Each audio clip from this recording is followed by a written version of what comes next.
Shalom.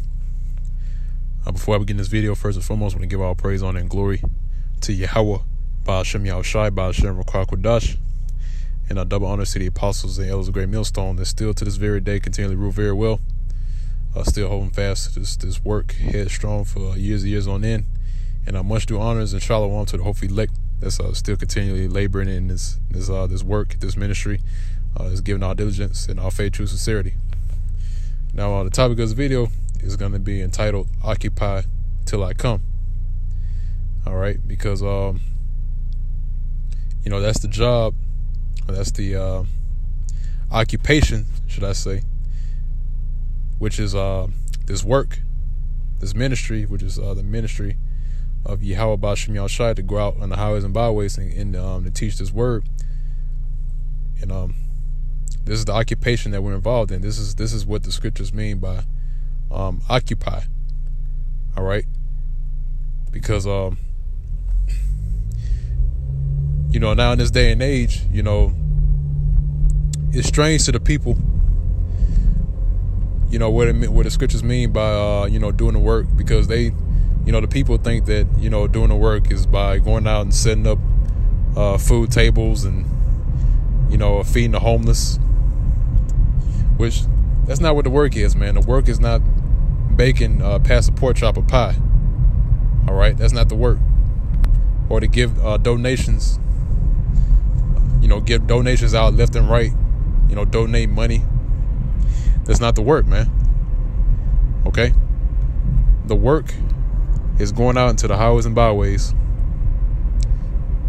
to prophesy the gospel, which is the downfall of America and the salvation of the nation of Israel, starting with the election.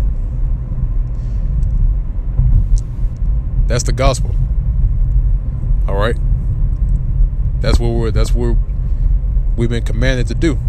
All right. Now the thing about occupying is if you go into the word occupy, which I'm gonna pull up right now. Give me a second. Well, I had it up. Let's see if I can.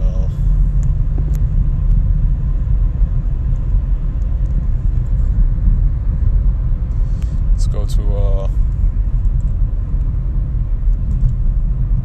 see occupy. Bear with me for 1 second. I had it pulled up. For a second, and I probably let's see,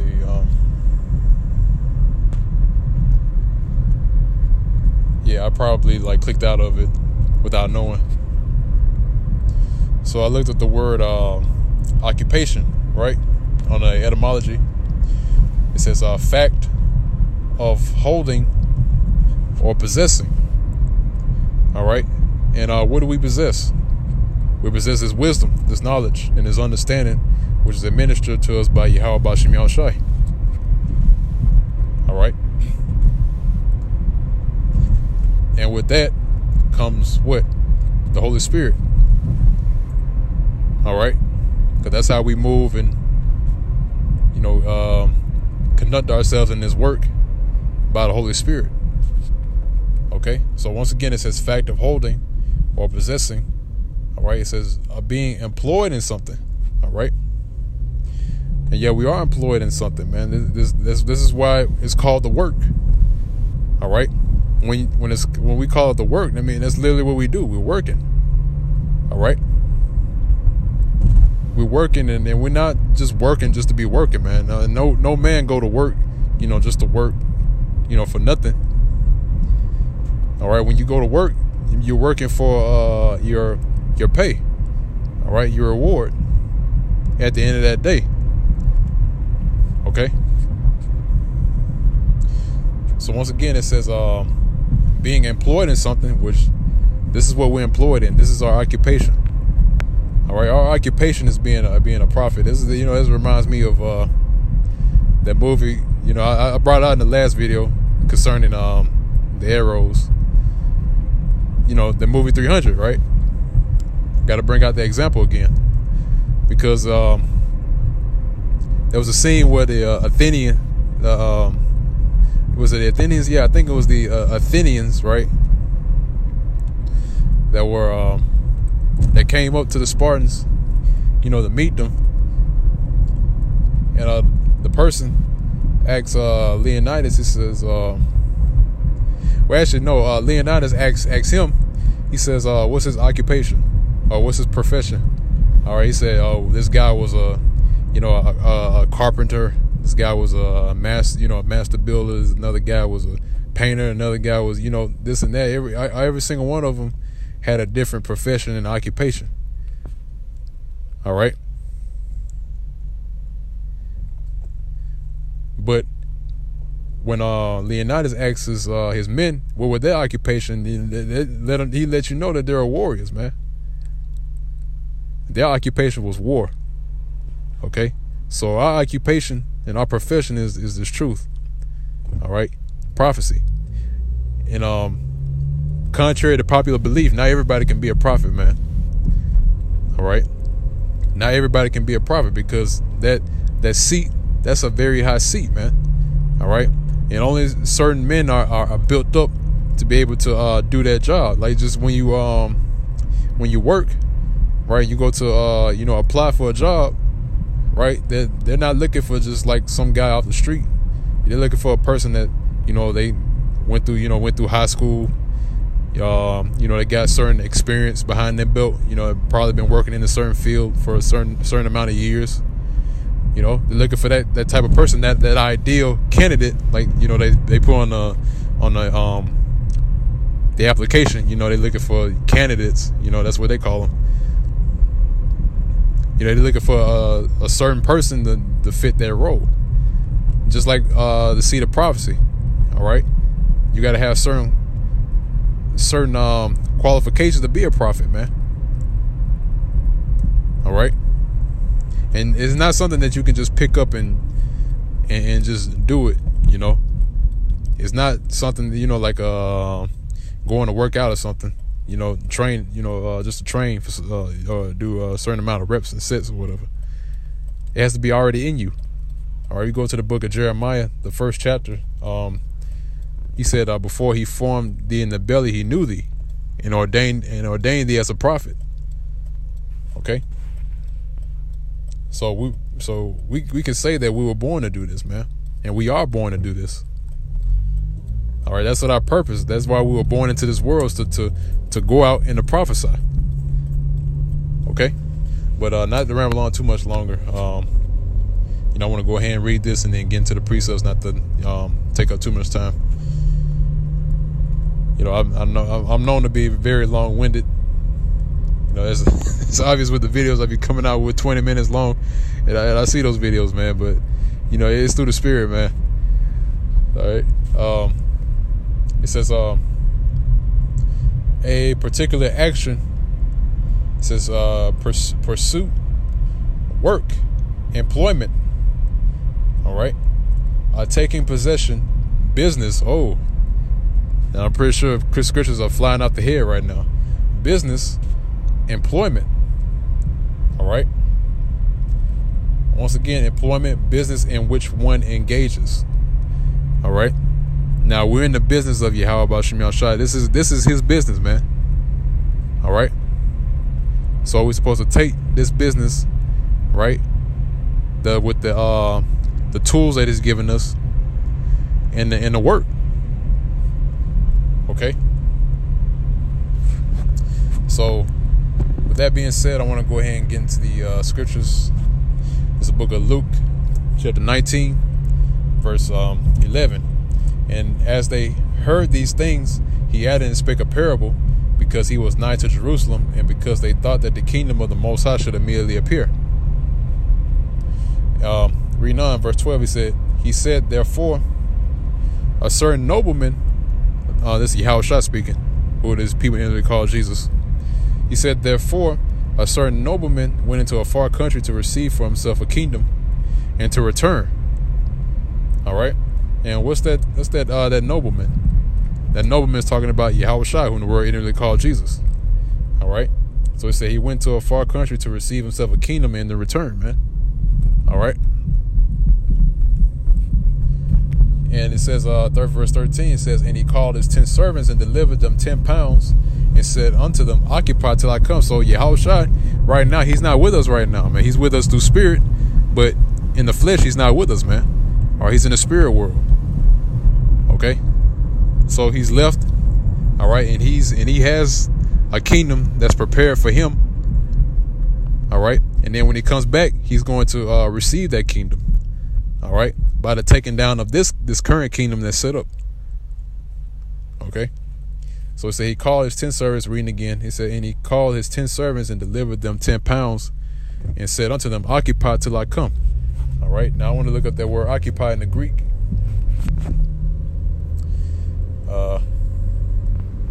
Occupy, which is pragmatiomai. In the Greek, the definition is to be occupied in anything, all right, which really is specifically to be occupied in this work. It says to carry on a business. Oh, so wait, Yahushua said, occupy till I come. So he started the business, right? And now he's saying, look, I'm going to give you a certain amount of talents. I'm going to give you a certain amount to go out and to occupy until I come, to go out and do the work and to carry on the business that I started. All right. And it says to carry on the business of a banker or a trader. All right. Now, go further down. It says in the Strong's definitions, it's like in Strong definitions, it says to busy oneself with, i.e. to trade, occupy. So when we do the work and we do lessons and we put up videos, we're trading, man. All right. Because each and every single individual brother that's in this truth, they have their own certain amount of talents that they have, and they use it. All right. And they trade with other brothers by putting up videos, and the other brothers watch the videos, and then they put up their videos, and then they trade. So we're trading talents back and forth, man, by doing that. When we go out and do work on the highways and byways, we also trade, man. Okay. When we all get together to do sit downs and lessons and some live streams, we're also trading as well, man. All right, so everything that is involved in this work deals with trading. Okay. It also says to busy oneself. When you occupy, you also busy oneself, so you continually stay focused on the truth, man. All right, and not deter from it. All right. So when you busy yourself, you're not idle, all right? Because there's a scripture in Sirach. I don't remember exactly where it is, but it says send him to work, because much idleness, roughly paraphrase, idleness teacheth evil. To that degree, and that's true. All right, now to go back.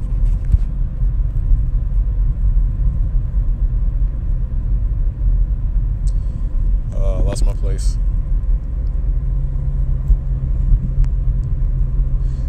Slack, bear me for 1 second.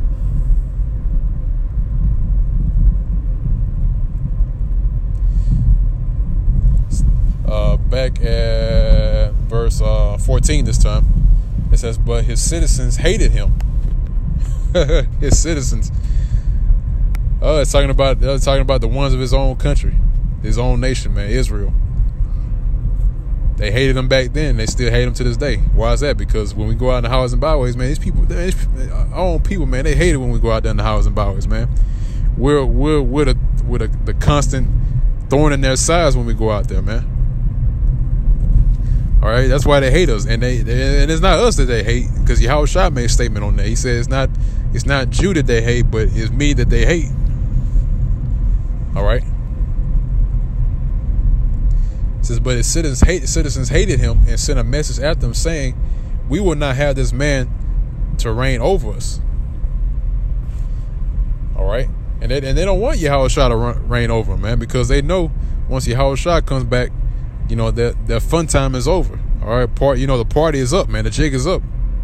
All right, no more, wickedness, or no more, so-called free will. All right, because that's, oof, I don't even want to go too far into that, man. I'll be opening up a can of worms if I go further into that. But pretty much, man, their good times is over.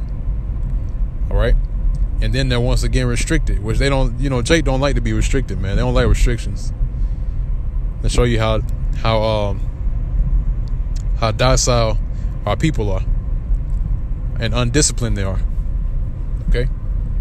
Verse 15 says, and it came to pass that when he was returned, having received the kingdom, all right, when he comes back, said, then he commanded these servants to be called unto him, to whom he given the money, that he might know how much every man had gathered, or it's like it had gained by trading. So when he comes back, those works, he's going to take those works into account, man. All right. So that's why, at the very end of this thing, when Yahushua returns, man, it said, look, that's why you have to be found doing his work. All right. Now I want to jump from there. I want to grab a quick precept.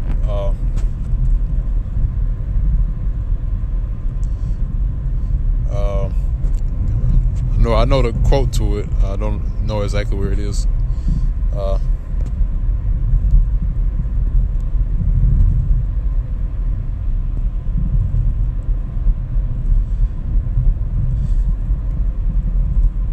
Okay, so I'm going to get the book of Luke, chapter 12. Let's see. Verse 40. It says, be ye therefore ready also, for the Son of Man cometh at an hour when ye think not. All right. Then Peter said unto him, Lord, speakest thou this parable unto us, or even to all? And the Lord said, who then is that faithful and wise steward, whom his Lord shall make ruler over his house? Actually, I want to go into the actual Bible view on the app, and I want to look at that word steward.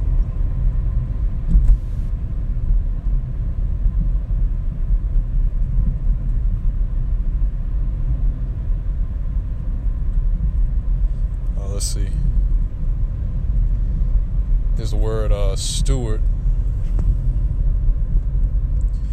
In the Greek, it says oikonomos, right? The manager of household or of household affairs. All right. This is a spiritual house. This is the house of David, man. This is the house of Yahweh Ba'ashem Yahushai. Okay. Especially a steward, manager, superintendent, whether freeborn or, as was usually the case, a free man or a slave. All right. Let's see. Yeah, it's more on this. It says, to whom the head of the house or proprietor has entrusted the management of his affairs. So the Lord has entrusted us with this knowledge and this truth to deal it out to the ones who are worthy to receive it. All right, and that's the members of the elect, the 144,000 of the nation of Israel. Okay. It says, to whom the head of the house or proprietor has entrusted the management of his affairs, the care of receipts and expenditures, and the duty of dealing out the proper portion to every servant. Oh man, it's beautiful. Let me read this again. It says, the care of receipts and expenditures, and the duty of dealing out the proper portion to every servant. All right. It's just like preparing a meal, man. When you prepare a meal, you put your proper portions. You got your sides, you got your meat, you got your sides, and then afterwards, you got dessert. All right, just like dealing out some food, man. All right, to every servant, and even to the children not yet of age. Oh, the babes. Oh, Scripture speak about that, man. About the Lord spoke about how He thanked the Most High that He hid the things from the wise and prudent and have revealed them unto the babes. All right. Also, too, in Isaiah the 28th chapter, where it says, who Who shall he teach knowledge, and whom shall he make to understand doctrine? Them that are weaned from the milk and drawn from the breast. Talking about the youngins, all right, the babies. The second definition said the manager of a farm or landed estate, an overseer. All right, the superintendent of the city's finances, the treasurer of a city, or of treasurers or quaestors of kings. Metaphor: the apostles and other Christian teachers and bishops and overseers. And that's only talking about the men of the Lord that's out on the highways and byways doing the word. That's not talking about every single pastor and preacher that's behind the podium at every single church. All right.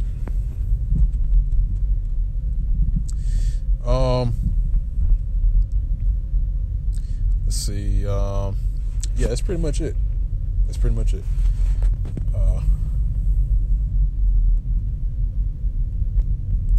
See if I continue on.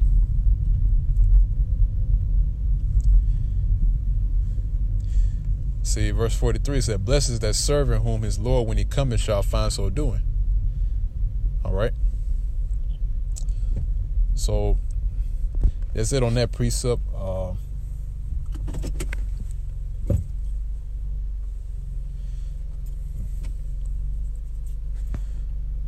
Let's see. Lost my place for a second. All right, I want to get the book of Luke, the 2nd chapter. Let's see, Luke, the 2nd chapter, at verse 46. It says, verse 46, it says, and it came to pass that after 3 days they found him in the temple, talking about Yahushua, sitting in the midst of the doctors, both hearing them and asking them questions. And all that heard him were astonished at his understanding and answers. Verse 48, and when they saw him, they were amazed, and his mother said unto him, Son, why hast thou dealt with us? Behold, thy father and I have sought thee sorrowing. And he said unto them, How is it that ye sought me? Wist ye not that I must be about my father's business? All right. And they understood not the saying which he spake unto them. They didn't understand what he's talking about, but he was talking about the business of his father. His father's business was to teach this word. All right. To who? The lost sheep of the house of Israel. All right. That's who the Lord was concerned with. And the Lord is still concerned with the lost sheep of the house of Israel. Okay. That's why you see the men are coming together. All right. The ones who are the hopefully elect, they're coming together for one cause. All right. Because the gathering has already started. The gathering started back the time when Abba Bivens came on the scene, so to speak. All right, when Abba Bivens was here, he started the work, and then it trickled all the way down to the apostle elders that's still doing this work today. Okay, so this is the Heavenly Father's business, man. Then Yahushua took up that business, and then Yahushua left the business to us. Okay, just like we read that definition in steward and the occupy. All right, that's what's going on. Okay, now this is the book of Sirach, or Ecclesiasticus, chapter 39, verse 1. It says, "But he that giveth his mind to the law of the Most High, and is occupied in the meditation thereof, will seek out the wisdom of all the ancient, and be occupied in prophecies." All right, there it is again, man. So to busy oneself. Remember when we read in the definition earlier about occupation or occupy? Actually, in the Greek definition, we read to busy oneself. All right. So that same Greek word can be applied to this one. It says, and be occupied in prophecies, to busy oneself in prophecies. And that's what we do. We busy ourselves in prophecies, man. Each video we do is concerning prophecy. Okay. Verse 2, it says, he will keep the sayings of the renowned men, and where subtle parables are, he will be there also. He will seek out the secrets of grave sentences and be conversant in dark parables. All right. That's pretty much it on that. Now, I want to grab the last precept, and then I'm going to close it on out.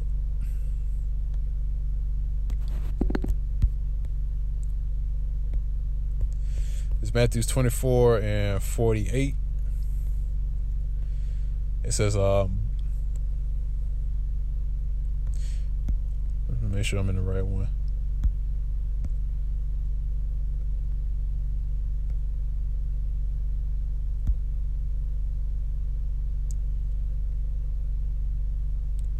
Okay, let's start at verse 45. It says, who then is a faithful and wise servant, whom his Lord hath made ruler over his household, to give them meat in due season, which is we read earlier in the book of Luke.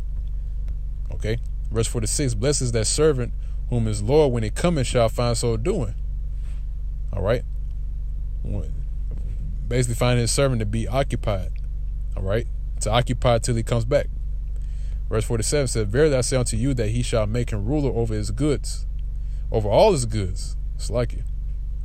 But, and if that evil servant shall say in his heart, my Lord delayeth his coming, and shall begin to smite his fellow servants, and to eat and drink with the drunken, which basically another way of doing that in a roundabout way is not putting up any videos. Okay. So it says, and shall begin to smite his fellow servants, and to eat and drink with the drunken. All right. Because when you're not putting up videos, you're not dealing out the, like I mentioned earlier about the example of dealing out some food, right? You're not dealing out the food to, or you're not dealing out the proper portions that you have to deal out to your fellow servants. All right, the ones that are also working alongside you, man. All right, your fellow stewards. Okay. It says, shall begin to smite his fellow servants, right, and to eat and drink with the drunken. The Lord of that servant shall come in the day when he looketh not for him, and in the hour that he is not aware, and shall cut him asunder, and appoint him his portion with the hypocrites. There shall be weeping and gnashing of teeth. All right, so there it is, man. So with that pretty much wraps up the lesson. Lord willing, you Akim was edified with this video. Until next time. Once again, I want to give all praise, honor, and glory to Yahweh, Ba'ashem Yahushai, Ba'ashem Rakwakwadash. Double honor to the apostles and elders of Great Millstone that continually rule very well. They're still doing this work headstrong, man. And